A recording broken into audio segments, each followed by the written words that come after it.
front of me is DOOGEE X97 Pro, and today I would like to show you how you can add audio or video file to text message. First of all, open Messages app. Now select one of your chats and tap on this plus icon at the bottom left corner of it. Then click on Files section,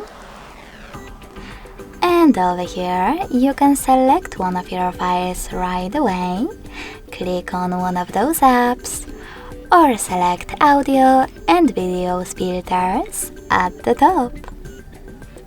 You can also tap on those three lines at the top left corner and choose one of those sources. I will go with this audio file, so I need to hold it and tap on Select at the top right corner. So when I do that, as you can see, my audio file was successfully added. Thanks so much for watching. If you enjoyed this video, leave a like, comment and subscribe. Bye!